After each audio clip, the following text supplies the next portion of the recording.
urgente consideración. Vaya un saludo especial entonces para quienes nos acompañan a través de la transmisión vía streaming, a quienes nos acompañan aquí en la sala. Un saludo muy especial a los compañeros de AEU y en particular a los funcionarios de la sala Camacuá que hace horas vienen trabajando intensamente para poder salir con la transmisión de la mejor manera. En realidad la comisión, como ustedes saben, ha venido desarrollando distintos encuentros con distintos ejes temáticos. En la jornada de hoy vamos a estar hablando precisamente de la educación en la ley de urgente consideración, en especial los 34 artículos que la comisión ha venido sosteniendo la necesidad de su anulación, que la ciudadanía ha acompañado con casi 800.000 firmas que día a día se van convalidando a un paso firme en la Corte Electoral y que hace que cada día nos acerquemos más al objetivo de que haya una consulta popular obligatoria, una consulta ciudadana obligatoria a través de un referéndum. Como lo dijimos en el manifiesto el día que lanzábamos la campaña, en ese importante acto que se desarrollara en el velódromo municipal, no íbamos a mentir por conseguir un voto más, no íbamos a agraviar por conseguir un voto más, porque de lo que se trata en definitiva es de esclarecer en un debate democrático, respetuoso, con el conjunto de nuestro pueblo, los elementos que están en juego a la hora de tomar una definición en torno a la anulación o no de estos 135 artículos que nosotros estamos promoviendo mediante el voto por el sí anular. Educación es un tema central en lo que es el proyecto de ley de urgente consideración, hoy transformado en ley. Son varios los artículos que se modifican en esta norma con respecto a la Ley General de Educación y lamentablemente en las últimas horas hemos visto ataques desmedidos, desconsiderados, que no contribuyen para nada a un debate democrático y republicano, obviamente en la lógica de que quienes carecen de argumentos muchas veces transforma lo que debiera ser un debate, un intercambio de ideas, en un ataque al mensajero y no al mensaje, en una descalificación del otro, y eso nos parece que no es bueno para una democracia, no es bueno para lo que se tiene que informar al conjunto de la ciudadanía. Particularmente porque quienes dicen que mentimos, particularmente por quienes promueven esta lógica del ataque a la persona y no el intercambio de ideas, hoy nos dicen que descubren que buena parte de nuestra sociedad no conocen el contenido de la ley de urgente consideración, son los mismos que decían hasta hace poco que la ciudadanía había avalado el contenido de esta norma, justamente porque quienes hoy promueven esta lógica de la descalificación son los que hasta hace poco decían que el pueblo había votado esta norma y hoy se encuentran ellos mismos que tienen dificultades para explicar el alcance de la misma por la cantidad de artículos que implica discutir. Por lo tanto, creemos que sabiamente nuestro pueblo, nuestra ciudadanía, sabrá diferenciar quienes dicen la verdad de quienes no la dicen, sabrá diferenciar y avalar quienes están contribuyendo con el informe, o con la información, mejor dicho, para que la ciudadanía se pueda hacer un juicio de valor debidamente informado y quienes entonces desde cierto lugar, desde ciertas estrategias, continúan ocultando a buena parte de nuestro pueblo, a buena parte de nuestra ciudadanía, los verdaderos alcances de esta norma que hoy está en debate.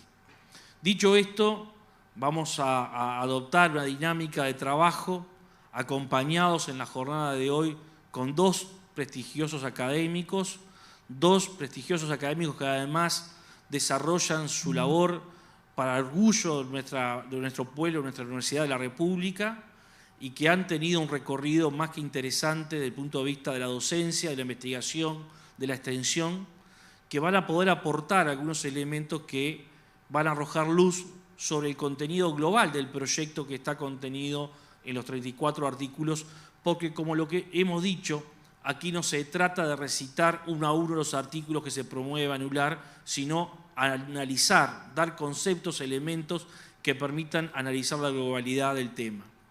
Por ello hemos convocado entonces a estos dos académicos importantes que gentilmente han manifestado su voluntad de acompañarnos en esta tarea que no tiene otro objetivo, reitero, que informar debidamente a nuestra población. Por lo tanto, en primer lugar, le vamos a dar la palabra a la compañera Eloísa Bordoli. Eloísa es maestra, es licenciada en Ciencias de la Educación, tiene un doctorado dentro de lo que es la educación y desarrolla hoy sus labores en el Instituto de Educación de la Facultad de Humanidades y Ciencias de la Educación. Por lo tanto, Eloísa, muchas gracias por estar junto a nosotros en la jornada de hoy. Disponemos entonces de tus 20 minutos para poder intercambiar a través de este medio. Bueno, muchas gracias, José. Buenas noches a todas y a todos los que nos acompañan en sala y a los que nos siguen por los medios tecnológicos.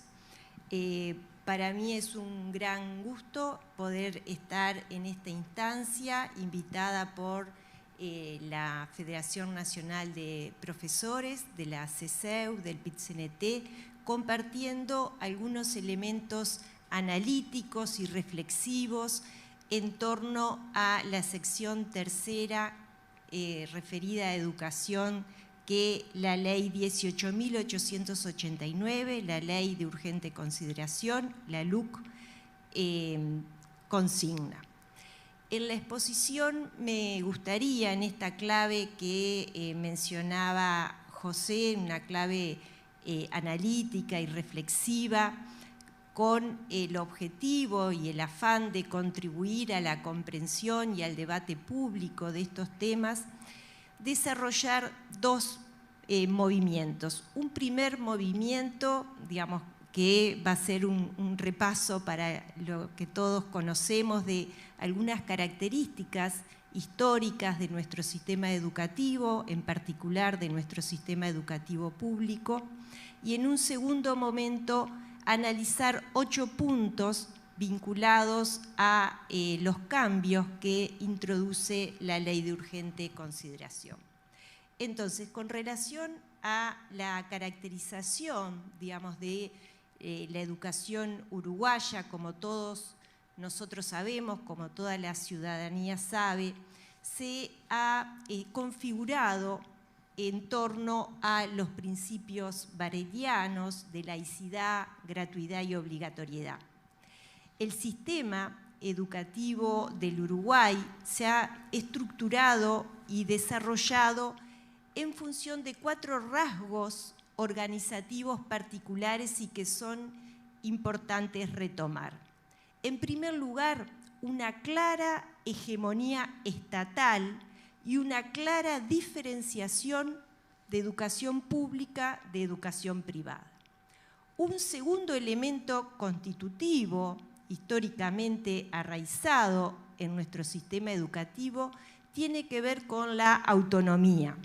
Esta autonomía de la educación, consagrada en la Constitución de la República, en el artículo 202, señala que la educación pública será regida por uno o más consejos directivos autónomos que no tienen relación de dependencia respecto al Ministerio de Educación y Cultura, en definitiva al Poder Ejecutivo. En esta clave, la autonomía se comprende a nivel técnico, administrativo, de iniciativa presupuestal y de gobierno de la educación. Las bases argumentales que históricamente se han consensuado en nuestra sociedad en torno al principio de autonomía se ubican en la necesidad de consagrar políticas de Estado en materia educativa que no estén subordinadas a las contingencias de los gobiernos de turno.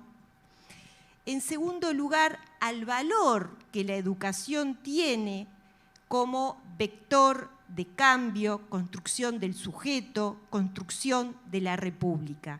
Y en tercer lugar, al reconocimiento del protagonismo y el profesionalismo del cuerpo docente. Esto supone una nítida diferenciación y distinción de la educación pública con respecto al ministerio. Un tercer rasgo constitutivo de nuestra matriz educativa refiere a la conformación de un gobierno colegiado, como también a las distintas modalidades de coordinación que los subsistemas de educación pública se han desarrollado.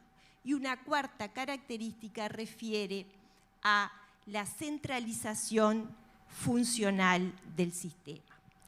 Con la Ley General de Educación 18.437 del año 2008, se consagraron también algunos aspectos interesantes que han sido reivindicaciones de los docentes durante varios años. Uno de ellos tiene que ver con la ampliación de los espacios de participación docente y de la sociedad en dos direcciones fundamentalmente. En torno a la toma de decisiones, en tanto representantes docentes son electos como lo fueron el sábado 30 al Consejo Directivo Central y, digamos, anteriormente lo habían sido a los consejos desconcentrados de la ANEP, los consejos de participación en los centros educativos, las comisiones consultivas en cada desconcentrados, entre otros. También la ampliación de los espacios de participación docente y de la sociedad en su conjunto se vieron reflejados en órganos deliberativos como el Congreso Nacional de Educación, la Comisión Nacional de Educación, Comine, entre otros. Un segundo aspecto que se introduce en el 2008 también es importante, tiene que ver con que se ampliaron los niveles de coordinación entre los subsistemas y entre los entes autónomos públicos de la educación, conformándose el Sistema Nacional de Educación Pública y el Sistema Terciario de Educación Pública y sus respectivas coordinaciones. Y un tercer elemento importante que se introduce en la Ley 18.437 refiere a un primer nivel de descentralización con la creación de las comisiones coordinadoras departamentales. Este conjunto, digamos, de principios que conforman una matriz que orienta y ha orientado a nuestra educación pública a lo largo de los años, podemos o me gustaría mostrarla reflejada en datos, ¿no?, que se obtuve en el anuario estadístico del Ministerio de Educación y Cultura, que están a disposición en la página del Ministerio del año 2018, en el cual tomé dos datos, uno que refiere a la cantidad de establecimientos educativos públicos y otro a la matrícula pública de nuestra educación. Si esto lo vemos por niveles, podemos decir, en base a los datos del Ministerio de Educación y Cultura, que en nivel de primera infancia y educación inicial hay 195 centros educativos públicos, lo que representa el 83% de los centros públicos habilitados para la educación de este nivel educativo. Con relación a la matrícula, un 76% de todos los estudiantes asisten a estos centros educativos públicos. Si esto lo vemos en nivel de primaria, también hay 2.068 centros educativos públicos, lo que representa un 83% de los centros habilitados a esta materia, y también asisten un 83% de los estudiantes a la escuela primaria pública. Si vamos a media básica, la cantidad de centros los públicos representan un 75% del total, y si vamos a la matrícula, esta asciende a un 83% de nuestros adolescentes y jóvenes que asisten al sistema educativo público. A nivel de media superior, asciende los jóvenes que asisten a un 87% optan por la educación pública. Si vamos a media superior tecnológica, prácticamente toda es pública, estatal, la oferta que se ofrece. Y si vamos a formación en educación, la matrícula asciende a un 98,96% de los estudiantes en instituciones públicas. Estos datos, digamos, podemos decir que 8 de 10 y 9 de 10 y casi 10 de 10, depende del nivel educativo, de nuestros niños, jóvenes y adultos estudian en oferta pública. Esto nos puede dimensionar la importancia que ha tenido y tiene nuestra matriz educativa pública. Dicho esto, me gustaría detenerme en 8 aspectos que la Ley de Urgente Consideración en la sección 3ª de Educación, que comprende 79 artículos referidos en el 127 al 206, modifica varias leyes, pero particularmente la Ley General de Educación 18.437. Más allá del conjunto de estos artículos que se cambian, me interesa señalar la alteración sustantiva de la naturaleza de la educación y del sistema educativo que se plantea en esta 3ª sección de la LUC. Estos cambios suponen, a mi humilde entender, un nuevo paradigma educativo que restringe, por un lado, la autonomía, este precepto constitucional que aludíamos al inicio de nuestra intervención. En segundo lugar, limita la participación docente y ciudadana. En tercer lugar, debilita la educación pública y sus organismos de coordinación interinstitucional, al tiempo que propicia las condiciones para que la educación privada se extienda. Se pone en juego, podríamos decir sintéticamente, una concepción de educación como derecho humano inalienable que nos corresponde en tanto tales y que no puede ser enajenado, con una concepción restrictiva de la educación como un servicio. A modo ilustrativo, adelantaba que voy a referirme a 8 aspectos en particular. 6 de carácter general, 1 referido a formación en educación o formación docente y el último a las condiciones laborales de los docentes.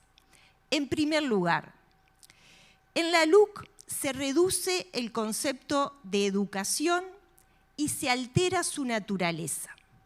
La educación pasa, como decíamos, de una visión enmarcada en los derechos humanos a una concepción restrictiva y tecnicista. La educación en la Ley 2008 se consagra como un derecho humano fundamental, un bien público y una obligación del Estado. Esto, digamos, que se consagró en la 18.437, fue una larga reivindicación docente, como todos sabemos. El Estado se compromete en esta ley como garante de una educación integral de las personas a lo largo de toda la vida y como agente que garantiza que los sujetos puedan desarrollarse, ser, conocer y hacer para convivir con los otros en una sociedad democrática. ¿Qué establece la LUC? La LUC establece una sustitución del artículo 21 de la Ley General de Educación, que define el concepto de educación precisamente, y se establece que el objetivo de la educación es garantizar el desarrollo de competencias para la vida y la culminación de sus diferentes niveles da desarrollo a certificaciones y titulaciones. O sea, hay un cambio sustantivo en la naturaleza, hay una restricción. Esto también se ve reflejado en las modalidades educativas vinculadas a la educación media y superior, así como el alcance de la educación no formal, que se puede cotejar en los artículos 131, 133 y 139 de la Ley de Urgente Consideración. Segundo, en la Ley General de Educación del 2008, en sus artículos del 46 al 50, se crea el Sistema Nacional de Educación Pública, que habilitó y posibilitó el fortalecimiento tanto de la ANEP como de la Universidad de la República y últimamente también de la UTEC, y promovió posgrados, el desarrollo en el interior, el fortalecimiento de investigaciones conjuntas que, bueno, a raíz de la pandemia se han visto reflejados muchos de estos desarrollos de nuestros científicos también en el interior del país. Entonces decíamos que en los artículos 46 y 50 de la Ley General de Educación se establece, por un lado, la creación del Sistema Nacional de Educación Pública. En segundo lugar, en el artículo 83, se crea el Sistema Terciario de Educación Pública. Estos artículos se modifican y, por consecuencia, se elimina el Sistema Nacional de Educación Pública. También se elimina el Sistema Terciario de Educación Pública y también se incluyen a representantes privados en la Comisión Nacional de Educación No Formal. Aquí cabe preguntarse por qué, digamos, estos sistemas que lo que tienen por objetivo es promover el fortalecimiento del desarrollo y de la oferta educativa y de investigación conjunta desaparece. A su vez, en el artículo 137 de la Ley de Urgente Consideración se elimina el carácter universitario de la formación en educación, como vamos a ver más adelante. O sea, lo que queremos sostener en este segundo punto, cotejándolo con los artículos que he mencionado, es un debilitamiento expreso al eliminar la coordinación y el trabajo mancomunado entre las instituciones públicas. Tercer elemento que me gustaría señalar. Se eliminan los consejos desconcentrados de la educación pública y con ello los representantes directos de los docentes. Esto supone, como diversos investigadores a nivel internacional han señalado, un modelo gerencialista a la interna de la propia educación pública, lo que implica, por ejemplo, para un investigador inglés, Stefan Ball, modalidades endógenas de privatización. Cuarto elemento que queremos señalar. Se restringe la participación estudiantil y de la comunidad, limitando la representación estudiantil en los consejos de participación de los centros educativos. Se limita el funcionamiento del Congreso Nacional de Educación, de las comisiones departamentales de educación, entre otros.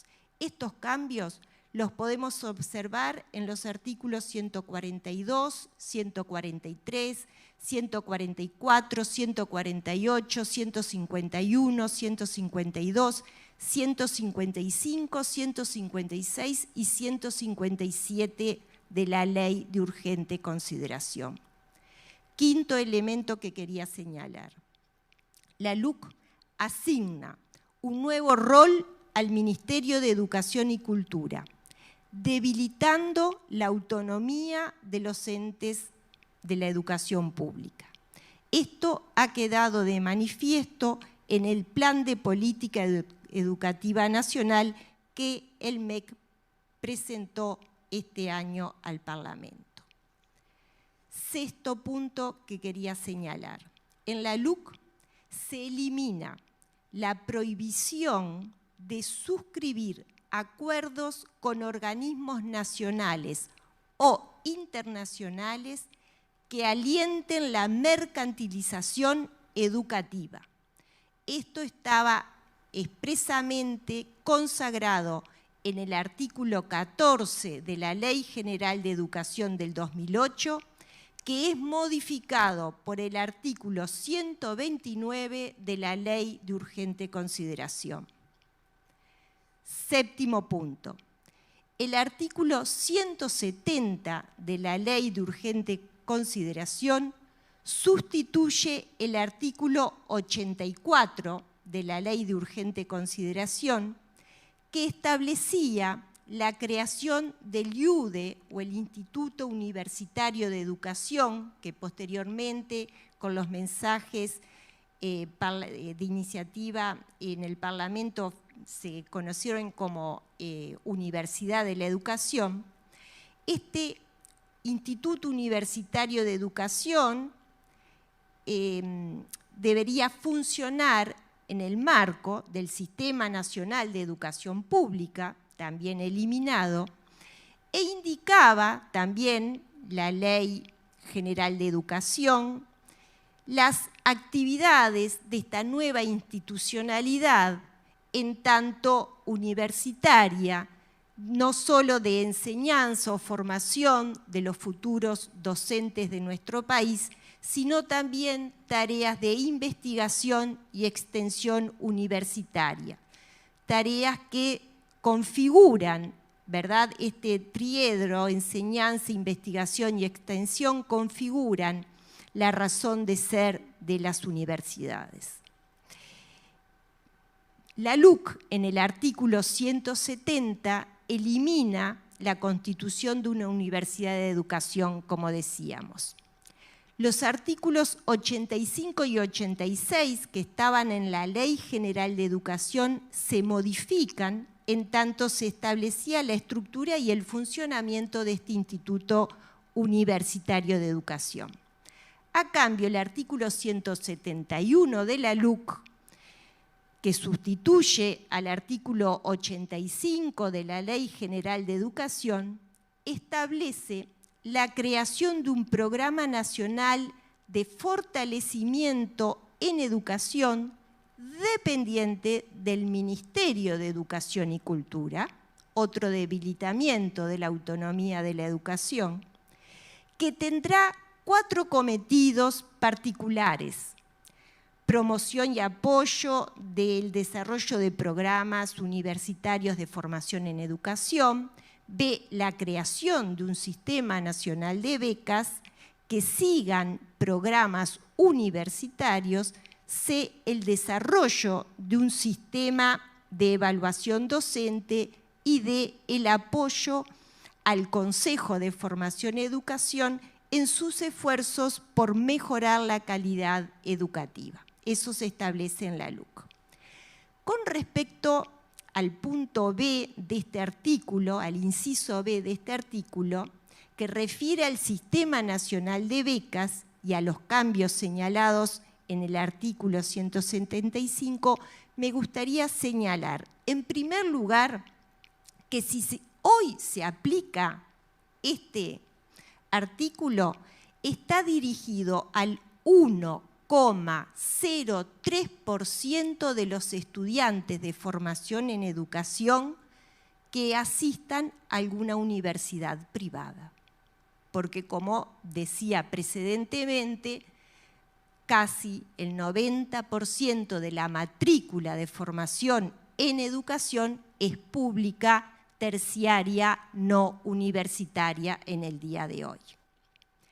Segundo elemento, a la vez en el artículo 198 de la Ley de Urgente Consideración se establece la creación de un procedimiento voluntario de reconocimiento del nivel universitario de las carreras de formación docente pública que hoy existen en nuestro país y se organizan en el Consejo de Formación en Educación, como todos sabemos. Esto debilita el sistema de formación en educación, en tanto es un procedimiento voluntario que no es en conjunto, a la vez que desconoce el largo trabajo de transformación institucional y curricular que se ha ido realizando en el Consejo de Formación en Educación. ¿Por qué? Porque el Consejo de Formación en Educación, hace varios años, viene promoviendo la creación de institutos, digamos, de institutos con horas docentes dedicadas no solo a la enseñanza, sino también a la investigación y a la extensión, algo que caracteriza, como decíamos, a la formación universitaria. Otro de las políticas que ha desarrollado son políticas de incentivo a la investigación en coordinación con la ANI, con la Agencia Nacional de Investigación e Innovación. CFE investiga en el marco de la ANI. También se han desarrollado cursos de especialización y posgrado en diferentes áreas en coordinación con la Universidad de la República y con diversas universidades del exterior. Otro de los elementos que también en esta transformación del CFE se ha ido realizando es que se ha implementado un sistema de becas de la ANEP. Acá el artículo referido de la LUC dice que se crea un sistema de becas y acá nosotros podemos apreciar en los informes del 2016, tanto del INED como del CFE de la ANEP, que el Sistema Nacional de Becas existía. Fíjense lo que plantea el Instituto Nacional de Evaluación Educativa en el año 2016.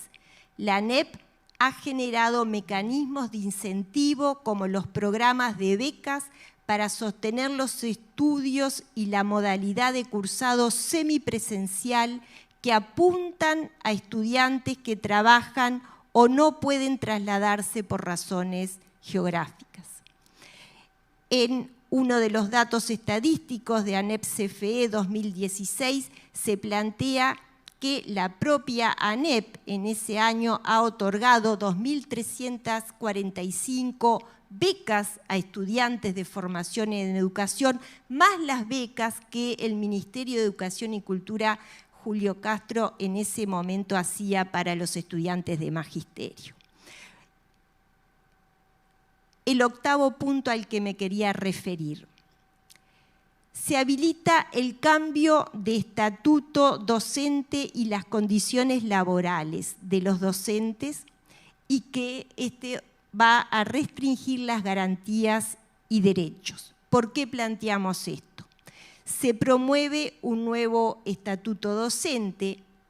En el artículo 193 de la Ley de Urgente Consideración se plantea que el director del centro educativo puede, abro comillas, establecer compensaciones o complementos salariales y otros beneficios atendiendo a 3 circunstancias entre las que se ubica el cumplimiento con las metas de política pública o la adhesión a una metodología de trabajo o a un proyecto de centro. A su vez, este mismo artículo 193 habilita al director del centro educativo que puede remover a los docentes del centro educativo por razones de orden funcional.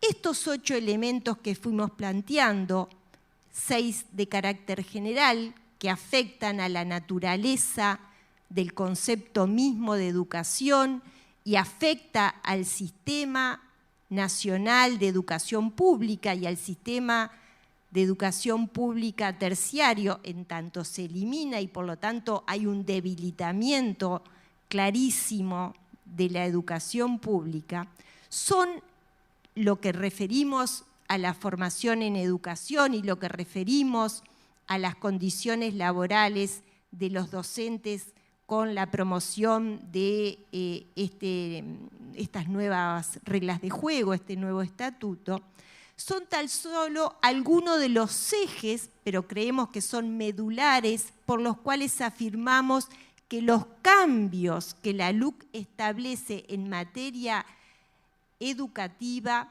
conducen, en primer lugar, a cambiar la naturaleza del concepto de educación tal como los uruguayos la hemos ido construyendo a lo largo de nuestra historia, pone en riesgo la real autonomía de los entes de la educación, restringe la participación y erosiona el profesionalismo de los docentes, debilita y erosiona la educación pública y beneficia a la privada, incluyendo expresamente la posibilidad de lucro por medio de la educación. En definitiva, consideramos que, digamos, estos ejes y otros que no me ha dado el tiempo de desarrollar en materia educativa que contiene la ley de urgente consideración, están confrontando una concepción de educación como un derecho humano fundamental, como decíamos, e inalienable, que nos corresponde en tantos sujetos y que no se pueden enajenar, con una concepción de la educación como un servicio más. Muchas gracias. Bueno, muchas gracias, Eloísa. Un gusto haber escuchado tu exposición con muy buenos aportes que sin lugar a dudas van a servir para que el conjunto de nuestras militantes y militantes en general puedan asumir entonces la defensa y la búsqueda del voto por el sí a partir de colocar muchos argumentos que tú has brindado la noche de hoy. Continuando con esta actividad, vamos a darle la palabra ahora a Pablo Martínez. Pablo es licenciado en Ciencias de la Educación, doctor en Educación y también desarrolla hoy sus actividades, entre otras, en el Instituto de Educación de la Facultad de Humanidades y Ciencias de la Educación de nuestra Universidad de la República. Así que, Pablo, adelante, tus 20 minutos. Muchas gracias, José. Buenas tardes para todos, para todas. Por supuesto que agradezco la invitación de los compañeros, las compañeras de la Comisión por el sí a la derogación de los 135 artículos de la LUC para, bueno, plantear algunas reflexiones en torno a los artículos vinculados a educación de esta ley de urgente consideración. Yo quisiera hacer 2 señalamientos previos antes de entrar estrictamente al contenido de la LUC, porque me parece que tienen que ver con parte de lo que está en juego en términos más generales. La primera consideración previa. Nosotros estamos en plena fase, y bueno, y esto se va a profundizar ciertamente en los próximos meses, de ampliación del espacio del debate público, ¿sí? Lo que nosotros tenemos que hacer es justamente hacerle honor al espacio público como espacio democrático, espacio en el cual se debaten los grandes problemas nacionales, se plantean argumentos que pueden tener lógicas diversas y hasta antagónicas, y luego finalmente el pueblo decide. Ahora esto lo estamos haciendo en un marco donde no solamente en Uruguay, sino que a nivel global se ha establecido un clima de época profundamente conservador, que tiene como uno de sus puntos centrales el debilitamiento del espacio público, el debilitamiento del espacio del debate, de la discusión profunda, argumentada en términos democráticos. ¿Y por qué se está viendo sustituido este espacio público? Se está viendo sustituido por una lógica, y las redes sociales y quienes operan en ellas tienen bastante que ver en profundizar esto, en una lógica donde el debate deja de ser político. Esto quiere decir entre argumentos y lógicas que pueden ser contrapuestas, y pasa a ser un debate moral entre quien cree poseer la verdad y quien puede entonces, como posee la verdad, acusar a quien no está de acuerdo con él de ser mentiroso, de estar del lado de lo falso. Este debate, organizar el debate político en términos de un registro moral, es profundamente pernicioso para la democracia, porque lo que queda anulado es la posibilidad del intercambio, de la discusión, de la confrontación de ideas. Y todo el espacio queda ocupado finalmente por la lógica de la verdad y la definición de la lógica de la mentira, que siempre está del otro lado. Esta es la lógica de la relación amigo-enemigo. No es la lógica democrática, que es la lógica del adversario, del contendor, de aquel con quien se puede discrepar, pero a quien finalmente se reconoce en su derecho a tener otra opinión. ¿Sí? Esta es la lógica del enemigo. Y es muy peligrosa en términos democráticos. Que se instale esta lógica es muy peligroso. Por eso me parece que nuestra tarea en el debate, para intentar convencer por qué entendemos que estos 135 artículos tienen que ser derogados, tienen que ser anulados, tiene que ser una lógica argumentativa y una lógica de respeto. Más allá de que lo que estamos recibiendo muchos de nosotros son acusaciones sin ningún tipo de argumentos de que simplemente estamos mintiendo. No podemos caer en la misma lógica. No podemos dirigirnos a quienes vamos a intentar convencer desde esta lógica. Esta lógica es profundamente peligrosa para la democracia. ¿Sí? Y en la medida que se profundizan lógicas de este tipo, la democracia está en riesgo. Porque si yo defino al otro como un enemigo, en quien no puedo reconocer nada de verdad, lo que viene después de esto, entonces es la eliminación del enemigo. Pues no hay acuerdo posible. Esto es antidemocrático, profundamente antidemocrático. No hay que ir por ese camino. Esta es la primera cosa que quería decir, porque me parece que estamos viviendo un clima de época que está yendo por ese lado, y esto es muy peligroso. Y en la medida que uno convencidamente pretende poner argumentos arriba de la mesa, el diálogo franco, profundo, tiene que ser lo que está en la orden del día. Y la aceptación también de la posición diferente, a partir del debate. Segundo punto, se ha insistido mucho en los últimos tiempos, en las últimas semanas, con una idea de polarización, ¿no? De la distinción entre lo público y lo privado, en términos de que solamente se puede hablar de lógicas de privatización, ¿sí? Si estas están ubicadas en la idea tradicional de privatización, ¿no? En la venta del activo, ¿no? Privatizar por deshacerse de un activo y entregarlo a un actor privado. Esta es una lógica muy engañosa, porque efectivamente es cierto, no hay ningún artículo en la LUC que diga se privatizará la educación pública. Ninguno. No hay ningún artículo en la LUC que esté señalando que donde está el escudo hoy por hoy que dice escuela pública, se va a quitar eso y se va a poner una institución privada. ¿Pero por qué es esto? Porque las lógicas de las reformas, ya esto hace muchos años, de este siglo particularmente, de las lógicas pro mercado, ¿sí? Lo que han tendido a ubicar son formas de disputa acerca de qué se entiende por lo público. La disputa hoy es por la definición de qué implica lo público, ¿sí? Y en ese sentido, lo que uno va a encontrar en la LUC, en las más diversas áreas a las que se pueda referir, son elementos que parcialmente, desde algunos lugares, desde ciertos costados o desde otros costados, pretenden ir reconfigurando esto de qué entendemos por lo público. Porque esta es la lógica de las reformas pro mercado, por lo menos desde hace 20 años. Proveer mecanismos a través de los cuales distintos ámbitos de lo social vayan progresiva, paulatinamente, funcionando de acuerdo a las lógicas propias del mercado. Pero esto no es por un decreto que establece a partir de hoy esto va a ser de esta manera. Es por una conjunción de elementos, ¿sí? Y de elementos que son parciales y que no van en ningún caso en la declaración tajante de esto será privatizado. No es la intención.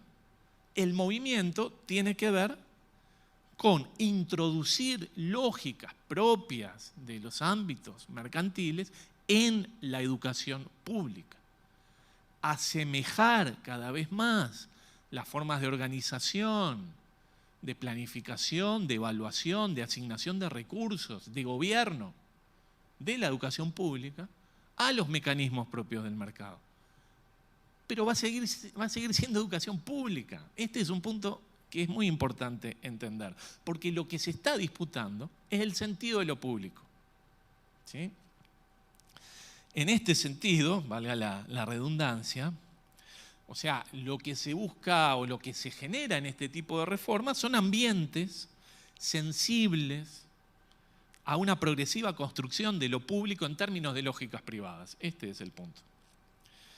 Por eso cuando referimos al problema de la privatización, no estamos haciendo una cruzada en contra de la educación privada. La existencia de la educación privada en este país y su lugar institucional se zanjó en la Constituyente de 1933-34, luego del golpe de Terra. Una constituyente en la cual, es cierto, no participó el vallismo, ni los sectores progresistas del Partido Nacional, ni tampoco la izquierda. Participaron sectores conservadores, pero que también tenían sus matices. ¿Y cómo se zanjó el lugar de la educación privada en el ordenamiento general de nuestra educación, en la Constitución del 34? Con la formulación de la libertad de enseñanza. Existe la libertad de enseñanza, los padres son libres de elegir. Ese capítulo, ese artículo de la Constitución que todavía tenemos textual en nuestra Constitución actual. Y se zanjó además estableciendo un conjunto de exoneraciones tributarias para la educación privada, que todavía todas siguen vigentes. Dicho sea de paso, según calculó el INED en el 2015, representan el 9% del total de los rubros que el Estado destina a la educación. El 9% se expresa en estas exoneraciones a los centros privados. Pero entonces, cuando se establece este debate, no es un debate en contra de la educación privada históricamente existente en nuestro país. Este me parece un punto importante. Yo no veo ninguna contradicción entre que exista una persona que por concepción religiosa o del tipo que sea, tenga una actitud favorable a la educación privada y además vote la derogación de los 135 artículos de la LUC. No hay contradicción ahí. Porque para la educación privada genuinamente construida, la fortaleza de la educación pública es también importante. Porque la gran mayoría de la educación de este país es educación pública, ¿sí? Entonces no hay una contraposición, es esa contraposición. En verdad, la disputa es sobre lo público. Y los que están disputando lo público no son, por lo general, los actores de la educación privada tradicional.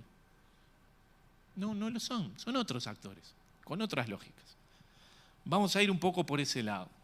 Entonces, cuando decimos la ley de urgente consideración genera condiciones para procesos de privatización educativa, lo que estamos diciendo no es necesariamente para la expansión de la educación privada.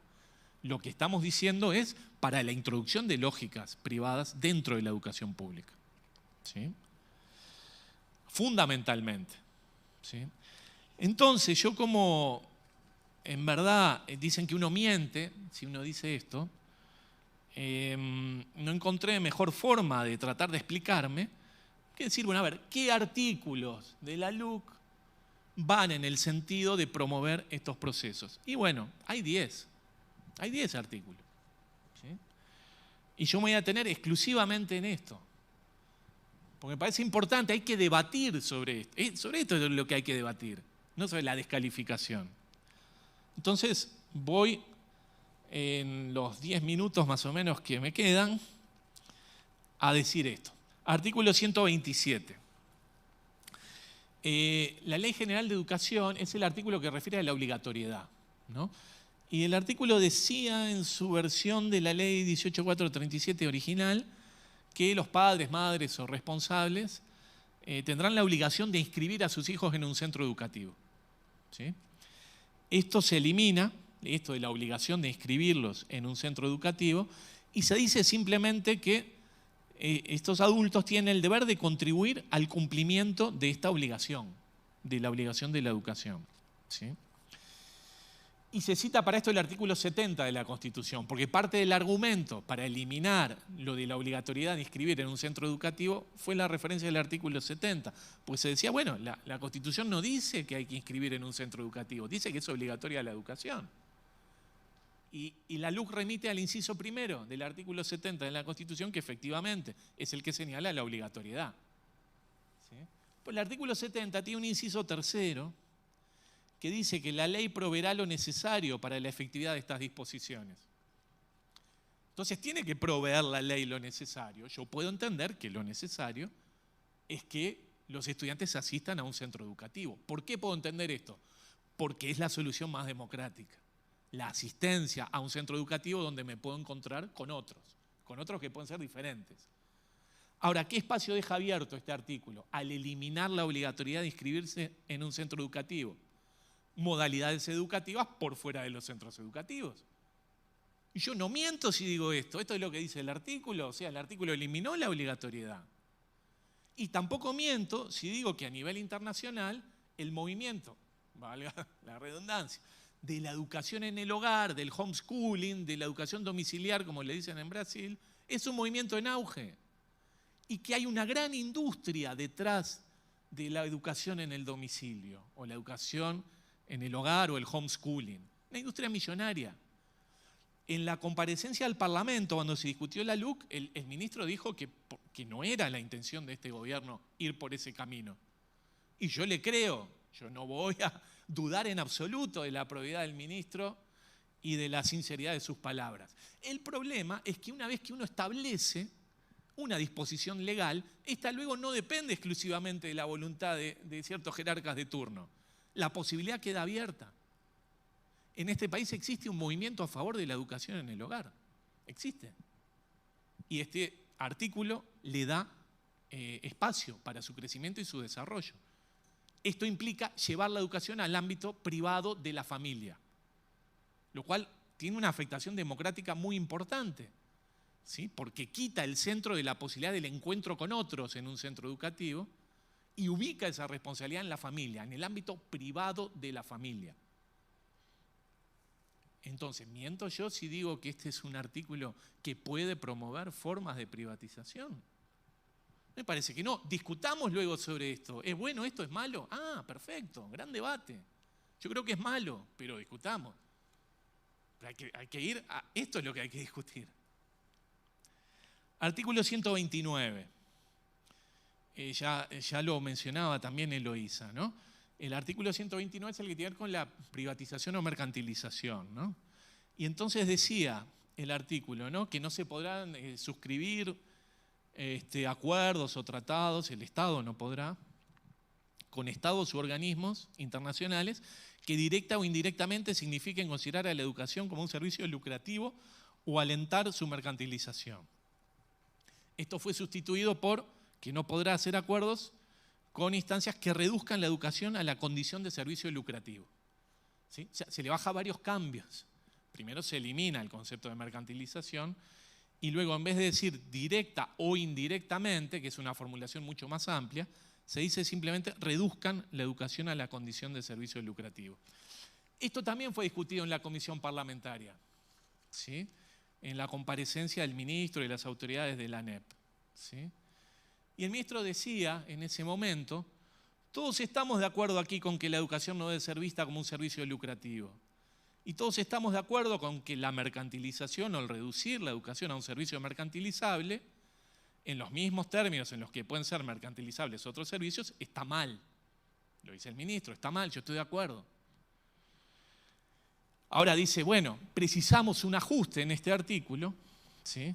Porque la formulación vigente en este artículo que dice no se suscribirá acuerdo, tratado alguno, bilateral o multilateral, con estados o organismos internacionales que directa o indirectamente signifiquen considerar la educación, etc., dice el ministro, podría significar privar a priori al país de la posibilidad de firmar algunos acuerdos que nos permitieran acceder con condiciones más ventajosas para los uruguayos a opciones de formación que son valiosas y necesarias para la sociedad, para mucha gente.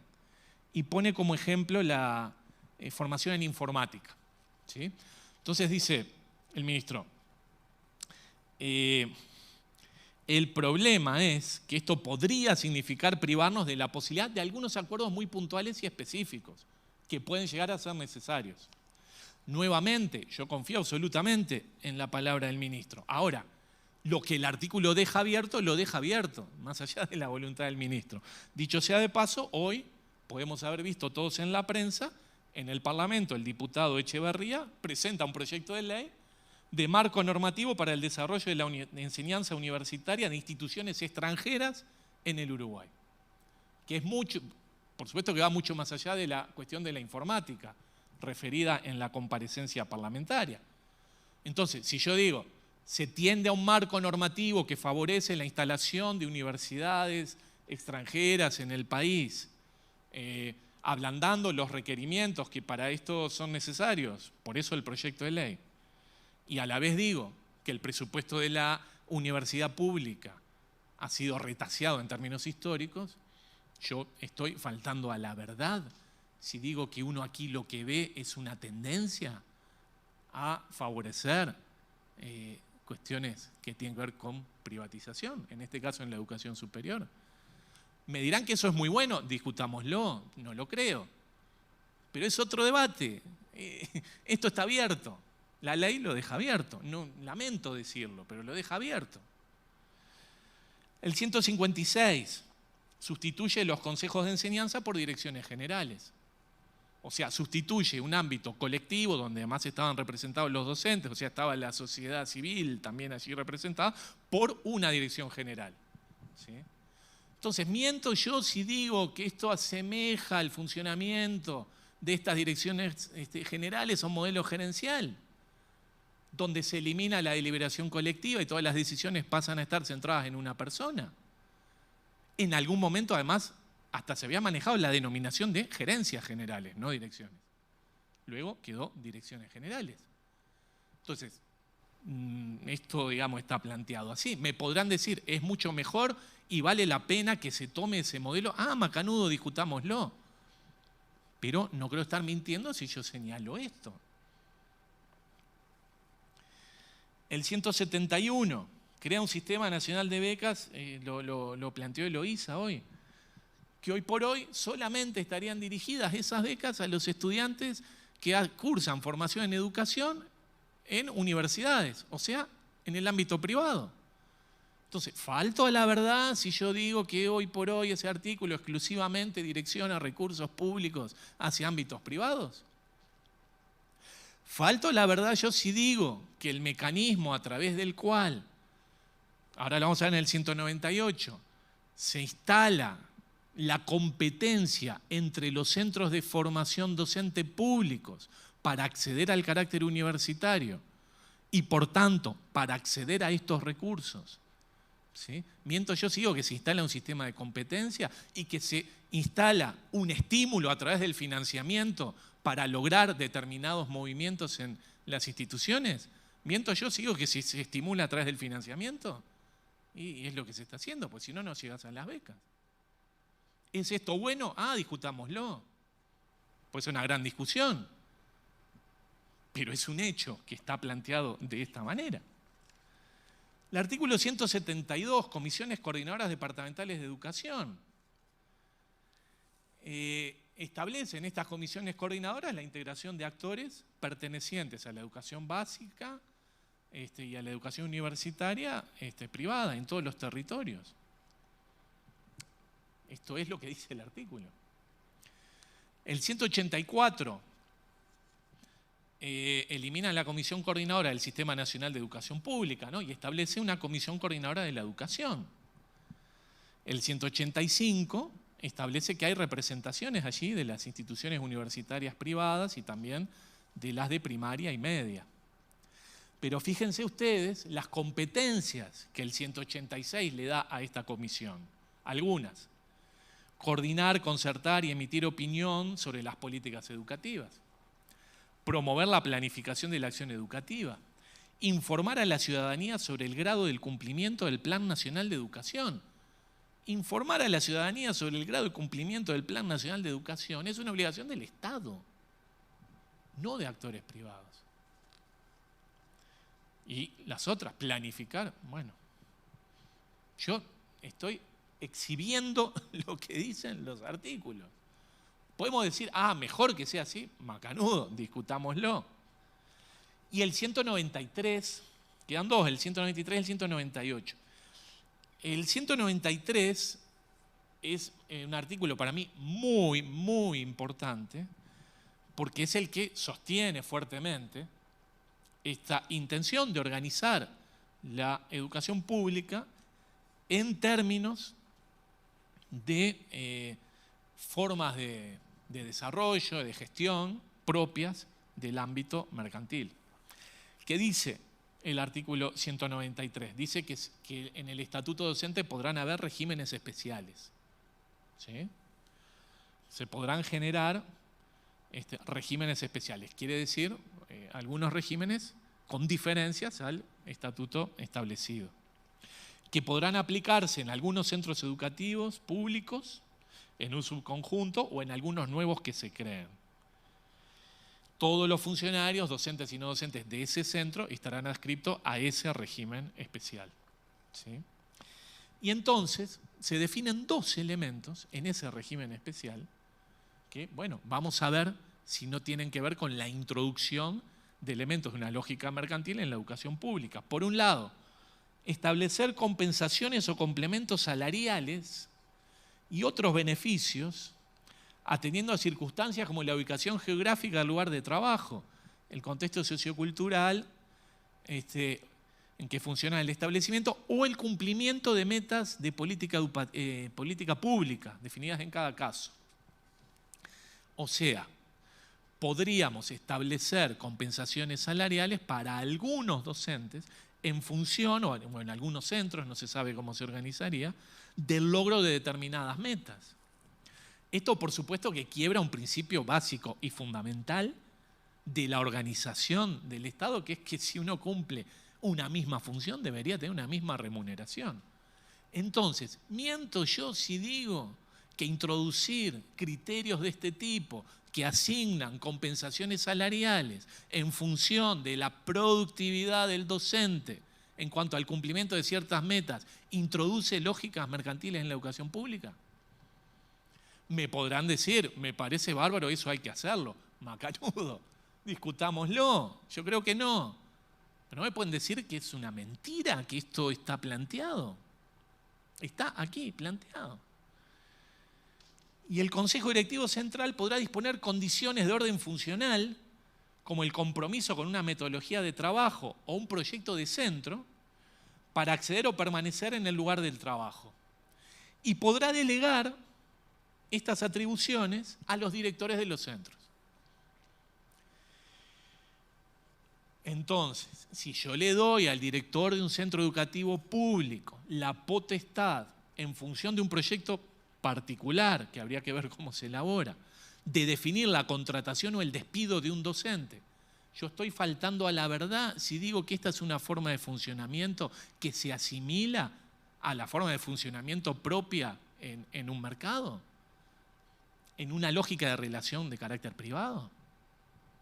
Yo falto a la verdad si digo eso, y que va en contra de la lógica de las garantías en el desempeño de la función pública que se deben establecer en el ámbito del Estado?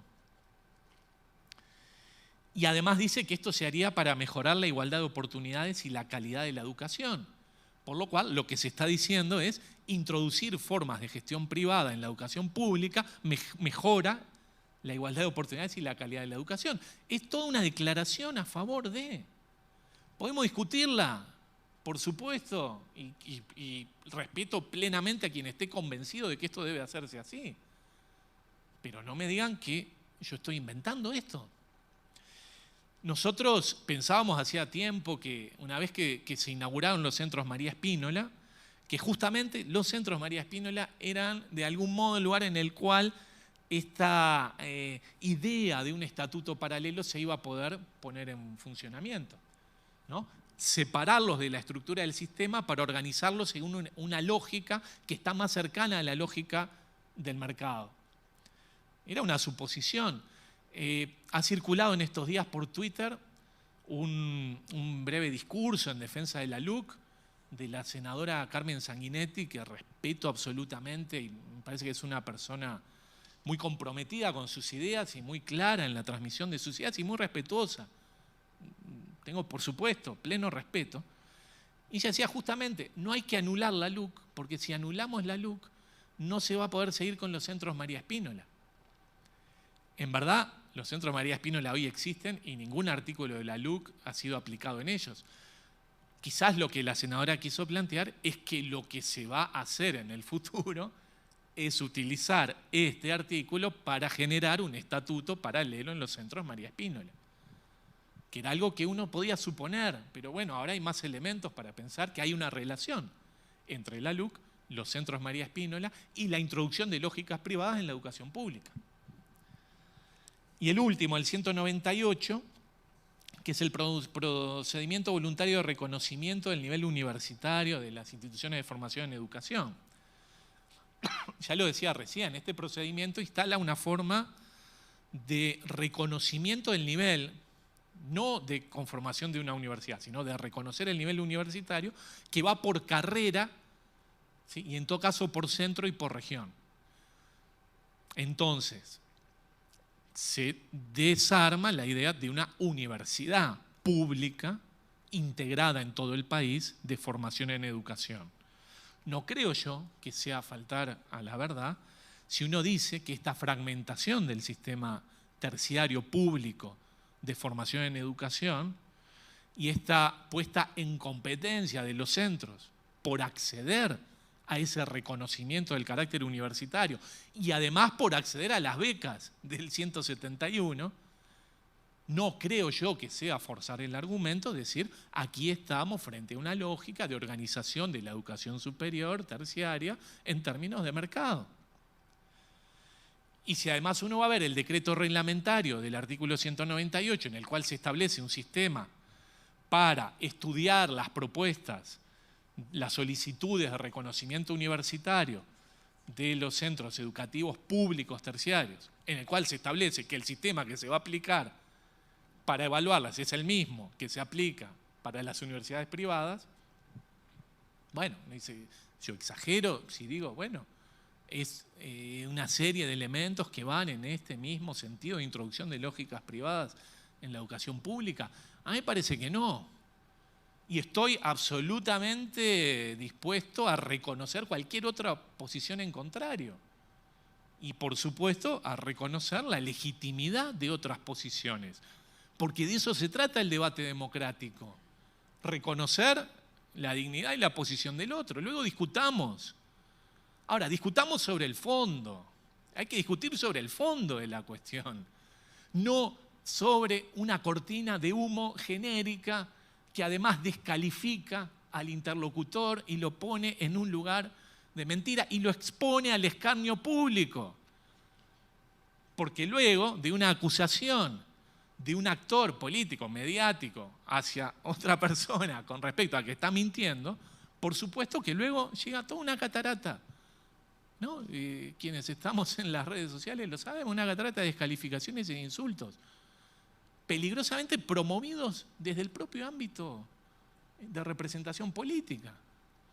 Entonces, bueno, yo hago votos para que tengamos un debate, ojalá tengamos un debate sobre estas cosas y podamos contraponer posiciones y podamos entender que la calidad de la democracia es la calidad del debate. Y bueno, finalmente, veamos qué es mejor, asumamos. Si nos parece que es mejor instalar lógicas de mecanismos privados, pro mercado en la educación pública, digámoslo. Y quienes estemos en contra, digámoslo también. Finalmente la ciudadanía será la que tome su posición. Bueno, quiere reafirmar una educación pública con sus características más genuinas, históricas, y como espacio amplio democrático, o no, o entiende que hay que cambiar esas cosas. Perfecto. Y luego todos acataremos, pero ojalá sea un debate que sea un debate de ideas y no un debate de descalificaciones. Bueno, muchas gracias. Muchas gracias, Pablo. En verdad ha sido un placer escuchar tanto la intervención de Eloísa como la tuya. En verdad creo que han cumplido cabalmente con el objetivo que nos hemos planteado de contribuir al fortalecimiento de un debate democrático con respeto, con argumento, con altura. Incluso uno diría que estos debates no van a terminar aquí. Esta transmisión del día de hoy, que ha sido además grabada, se va a estar distribuyendo junto a algunos otros documentos a lo largo y ancho del país, para que desde las propias comisiones departamentales se generen instancias de capacitación hacia la militancia, pero también de debates y de intercambio con el conjunto de la ciudadanía, que es un poco la preocupación que ustedes dos han planteado claramente en la jornada de hoy. E incluso podríamos decir, para contribuir con esos debates, a otros documentos. Yo tengo acá una investigación del año 2017, donde participaron, entre otros, Pablo y Eloísa, sobre privatización educativa en Uruguay, políticas, actores y posiciones. Una investigación de otros autores del año 2019, el avance privatizador en la educación uruguaya, discursos y políticas, que clarifica y va a profundizar básicamente lo que ya profundizaron tanto Eloísa como Pablo, que están disponibles para quien quiera acceder gratuitamente en www.fenape.org.uy, justamente con la intención que aquí han expresado tanto Eloísa como Pablo de contribuir al restablecimiento de un debate público, democrático, en base al respeto y argumentos. Ese es el objetivo que tenemos marcado. Le agradecemos a ambos por estar en esta noche en la jornada de hoy. Y bueno, será hasta un próximo encuentro con las compañeras y los compañeros que nos han seguido a través de la transmisión por streaming.